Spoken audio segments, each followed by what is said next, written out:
Imagine waking up one morning to find that your country's economic destiny had been rewritten overnight, not by your leaders, not by your citizens, but in a luxury hotel thousands of miles away. That's exactly what unfolded in 1985 inside New York City's iconic Plaza Hotel, where five of the world's most powerful nations quietly redrew the map of global finance.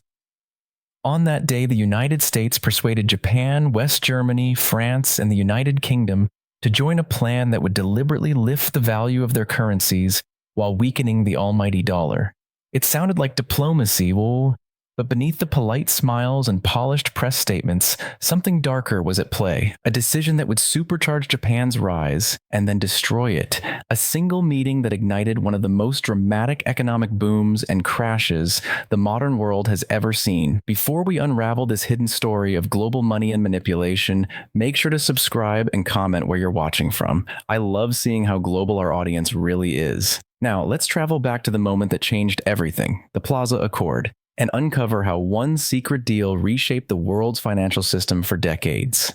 To understand why this meeting even happened, we need to step into the early 1980s, a turbulent era for the United States. After years of runaway inflation, oil crises, and stagnant growth, America's economy had finally begun to heal under President Ronald Reagan.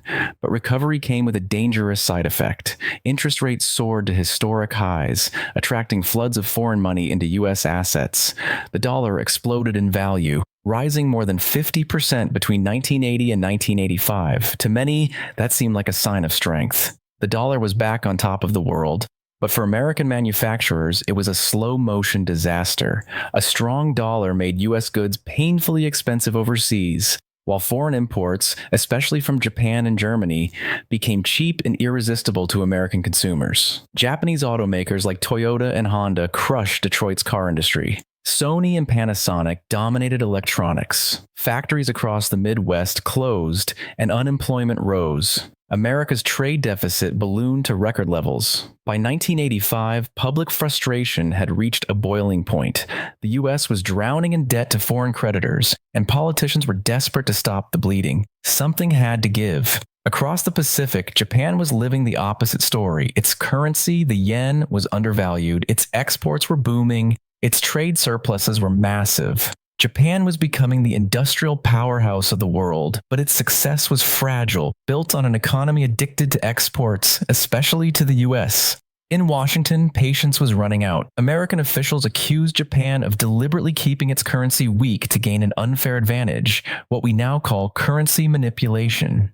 So the US decided to fight back. They crafted a plan, simple in theory, ruthless in execution, forced Japan to strengthen the yen. If the yen rose, Japanese goods would become more expensive abroad, making American products more competitive again. But the US couldn't do it alone. They needed allies, Europe's major economies, to cooperate in pushing down the dollar. That's where the Plaza Hotel entered history. On September 22, 1985, finance ministers and central bankers from the United States, Japan, West Germany, France, and the United Kingdom met privately inside the Plaza Hotel in New York City. Behind closed doors, they signed what became known as the Plaza Accord. It was a coordinated agreement to drive down the US dollar through joint intervention in currency markets, a rare display of global economic unity. But for Japan, it wasn't unity, it was pressure. Diplomatic, strategic, financial pressure from the world's superpower. And Japan, unwilling to risk confrontation, gave in. Within months, the yen skyrocketed. In less than 2 years, it jumped from 240 yen per dollar to below 120. For Japan, it was an earthquake. The nation's export-driven industries suddenly faced shrinking profits. Factories saw orders vanish. Corporations that had once dominated global trade were hit hard. To soften the shock, Japan's central bank slashed interest rates and flooded the economy with cheap credit. The government encouraged spending, borrowing, and investment, and for a while it worked. Spectacularly. Japan entered what many call the miracle within the miracle, an economic frenzy unlike anything the world had seen. Land prices in Tokyo tripled, the stock market soared to impossible heights. Ordinary citizens became millionaires overnight. Real estate speculation turned cities into gold mines. At the peak of the bubble, the land beneath Tokyo's Imperial Palace was said to be worth more than all the real estate in California combined. Japan seemed unstoppable, the new face of global capitalism. But that illusion was built on sand. The nation's growth was fueled by debt, speculation, and blind confidence. Money was too cheap, credit too easy, and optimism too extreme. By the early 1990s, it all came crashing down. Property prices collapsed. The stock market imploded. Banks were left drowning in bad loans. The government tried to save the system, but it was too late. The damage had been done. Japan entered what economists now call the lost decades. Years of stagnation, deflation, and frozen wages. A country once seen as America's unstoppable rival became a cautionary tale for the rest of the world. And here's the most haunting part. Many experts believe it all began at the Plaza Hotel. What was meant to be a short-term currency fix turned into a long-term economic trap. By forcing Japan to strengthen the yen, the United States had unintentionally set off a chain reaction that dismantled the very system Japan had built its success upon. The Plaza Accord didn't just rebalance exchange rates, it rewired the architecture of global finance itself. But the story doesn't end there. When Japan's bubble finally burst, the consequences spread worldwide. Its investors, desperate for safety and returns, began flooding global markets with capital. Interest rates fell everywhere. Cheap money became the new normal. Those same forces would later help inflate bubbles in the West, from tech stocks to housing, echoing the same boom and bust cycle Japan had endured first. In many ways, the Plaza Accord planted the seeds for the global financial roller coaster we still ride today. It exposed the hidden power games behind international finance, a world where nations don't just compete, they manipulate, negotiate, and sometimes sacrifice one another in silence. So how did Japan, once the rising superpower of Asia, end up trapped in a loop of stagnation? And what lessons does the Plaza Accord hold for America's own financial challenges today? Let's dive even deeper. Factories began to slow down. Executives faced an impossible choice: accept smaller profits or find new ways to keep the illusion of growth alive. They chose the second option, and that single decision would reshape Japan's destiny. To cushion the blow of a rising yen, Japan's policymakers unleashed a storm of easy money. The Bank of Japan slashed interest rates again and again until borrowing felt almost free. Suddenly, credit was everywhere, for businesses, investors, even ordinary families. Cheap loans became the new oxygen of the economy. Real estate prices skyrocketed. The Nikkei stock index doubled, then tripled. Speculation spread like wildfire. People began to believe the impossible, that land and stocks would rise forever. Property wasn't just shelter anymore, it was a ticket to wealth. Banks handed out enormous loans backed by inflated land values. Corporations borrowed not to innovate, but to buy more assets. The focus of Japan's economy quietly shifted, from creating value to chasing numbers on paper. At the height of the mania, Tokyo's land prices reached such absurd levels that the tiny Ginza district was said to be worth over $1 million per square meter. It was no longer real growth, it was financial alchemy, wealth created by leverage, not labor. And all of it was happening under the watch of officials who believed they were saving Japan from the shock of the Plaza Accord. But by the late 1980s, cracks began to form. Inflation crept higher. The cost of living surged. Yet the frenzy continued, powered by fear. The fear of missing out on the greatest boom in modern history.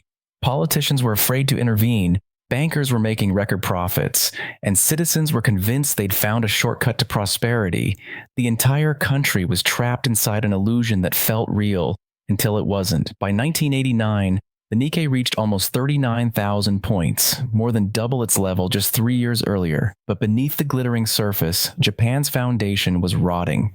Companies had borrowed beyond their limits. Banks were drowning in risky loans. And then, the correction began. When the Bank of Japan finally raised interest rates to cool the market, the fantasy shattered. Stock prices tumbled. Investors panicked. Within 2 years, more than half of Japan's stock market value had vanished. Then real estate followed. Property values collapsed. Families who had bought homes at the peak were trapped in debt. Corporations that had borrowed against inflated assets went bankrupt. And the banks, once seen as invincible, were left holding mountains of bad loans. The dream was over. This was the beginning of what would later be called the lost decades, a period of stagnation that dragged on for more than 30 years. Japan, once the symbol of unstoppable progress, now faced deflation, sluggish growth, and a demographic time bomb. The government launched one rescue plan after another: massive public works, endless fiscal stimulus, and near zero interest rates. But the magic never returned. The damage ran deeper than economics. It was psychological. An entire generation lost faith in risk, in ambition, in the very idea of growth. Young people stopped investing in stocks or property. Companies hoarded cash instead of expanding. Deflation punished borrowers and rewarded caution. The same nation that once redefined productivity and innovation became paralyzed by hesitation. What began as a deal in a Manhattan hotel room had turned into a slow-motion transformation, from optimism to restraint, from dynamism to survival. Meanwhile, across the Pacific, the story played out very differently. For the United States, the weaker dollar delivered a short-term boost. Exports recovered, factories stabilized, and politically, Washington had proven something powerful, that it could bend global finance to its will through diplomacy. The Plaza Accord became a symbol of American influence, the ability to realign the world economy with a single coordinated move. But the victory was fleeting. While America fixed its trade numbers, it ignored the deeper problems: overspending, speculation, and the seeds of its own future bubbles. In the years that followed, the US began to mirror Japan's mistakes. Cheap credit, rising asset prices, speculative manias. The same medicine that once broke Japan became the foundation of America's modern economy. Yet the true tragedy of Japan's story wasn't just the collapse itself. It was how the country responded. When the bubble burst, the government refused to let the system reset. They bailed out failing banks, rolled over bad loans, and kept zombie companies alive. Instead of cleansing the system, they froze it in place. Productivity stalled, innovation slowed. Japan fell into what economists call a liquidity trap, where money is cheap, but no one wants to spend it. Consumers became cautious, corporations became conservative, banks became risk-averse, and every attempt to revive demand ended in disappointment. Deflation took hold, prices stagnated, wages stopped rising. Even as the government poured money into the economy, growth barely moved. To fight back, Tokyo unleashed wave after wave of stimulus. Bridges, tunnels, and highways were built across the nation, many of them to nowhere. Each round of spending sparked a brief recovery, followed by another slump. By the early 2000s, Japan's public debt had exploded beyond 200% of GDP, the highest among developed nations. And still, the country couldn't escape its slow-motion decline. The population was aging rapidly, birth rates were falling, and the once vibrant society that had dazzled the world in the 1980s had grown inward-looking and cautious. What began as a currency adjustment had become a national transformation, an economy built on fear rather than ambition. The story of Japan after the Plaza Accord isn't just about numbers or policies. It's about the unintended consequences of power, how decisions made to protect stability can end up suffocating it. For America, the Accord was a clever fix for a political problem. For Japan, it was a turning point it never fully recovered from. It showed how cooperation among nations can become coercion, how even allies can wound one another through financial manipulation disguised as diplomacy, and how small adjustments in currency policy can reshape the fate of entire generations. Yet Japan's warning didn't stop the rest of the world from walking the same path. In the decades that followed, South Korea, China, and even the United States repeated versions of the same story: easy credit, rapid growth, speculative bubbles, and inevitable crashes. Each believed they could control the outcome. Each learned the same hard truth: markets can defy gravity only for so long. The Plaza Accord may have been signed 40 years ago, but its echo still shapes global finance today.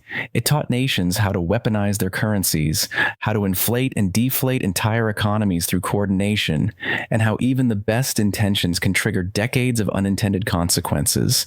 But Japan's story wasn't over yet, because what happened next, how the country tried to rebuild, and what it discovered about the limits of monetary policy would reveal even deeper lessons about the modern world, and that is where we'll pick up next. While the rest of the world celebrated the rise of Silicon Valley, the dot-com boom, and the explosion of emerging markets, Japan stood still, caught in a deflationary loop that refused to break. The same nation once admired for its discipline and innovation now found itself trapped in a cycle of hesitation and half measures. The Bank of Japan, once seen as the model of precision, had become a firefighter in a house that never stopped burning. Every policy was reactive. Every recovery was fragile. Over time, Japan's central bank tried everything it could. Interest rates were cut to zero. Massive bond buying programs, what we now call quantitative easing, became routine. years before the United States used the same playbook after 2008. But despite these bold experiments, the results were always the same. Inflation refused to rise. Growth never fully returned. The deflationary mindset had become permanent. This wasn't just an economic failure. It was a cultural transformation. People stopped expecting prosperity. Home prices never regained their former glory. Stock markets stayed subdued. Elderly citizens hoarded savings, while young people avoided risk entirely. Ambition gave way to caution. The once thriving spirit that powered Japan's post-war miracle slowly faded into quiet resignation. Lifelong employment, once a badge of loyalty, became more about survival. The idea of progress turned into a memory. Meanwhile, economists around the world studied Japan's strange stagnation and coined a new term, Japanification. It described a condition where low growth, low inflation, and low interest rates stop being temporary and become the new normal. At first, many believed this was unique to Japan, a product of its culture or demographics. But by the 2000s, something unsettling happened. The same symptoms began appearing elsewhere. The United States, Europe, even China. Zero interest rates, unlimited money printing, asset prices soaring while real wages flatlined.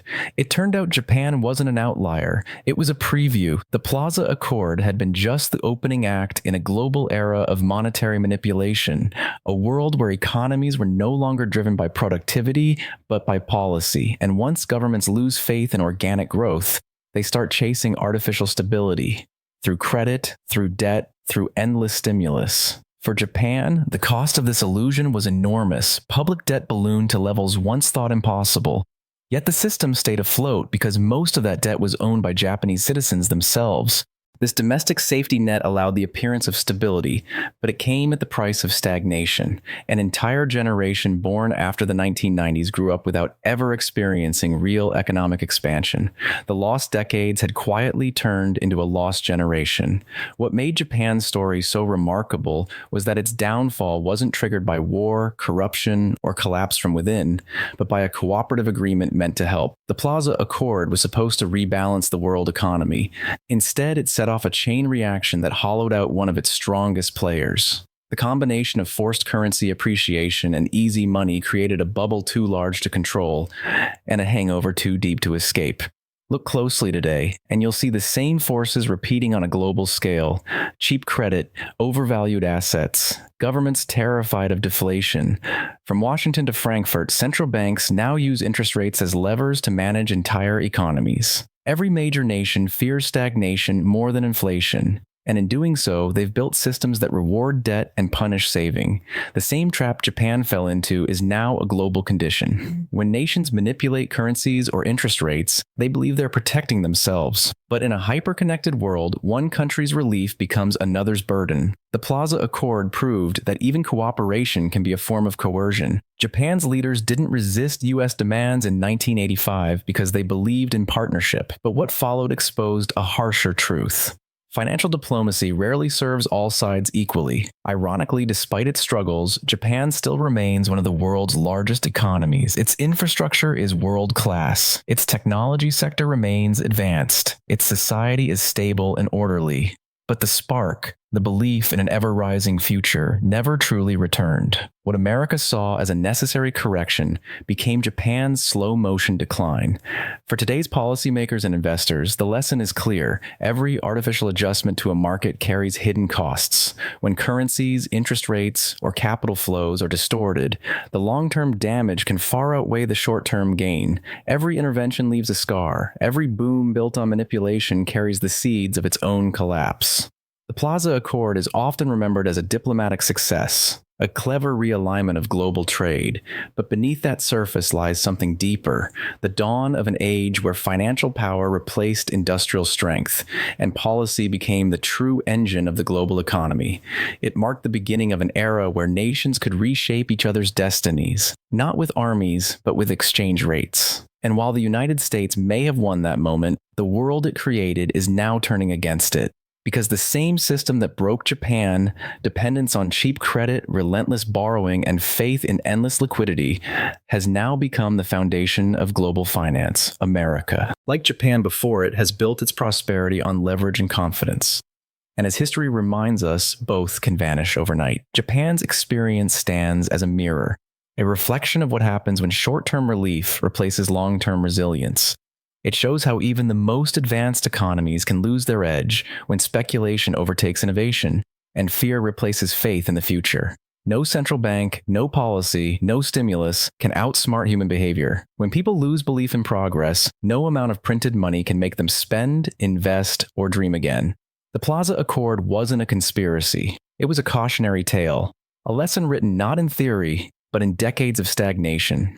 It reminds us that global cooperation often hides imbalances of power, and that the cost of intervention can last for generations. Japan learned this the hard way. The question now is, has the rest of the world learned it yet? Because every nation today faces the same temptation to print, to borrow, to manipulate, to delay the reckoning.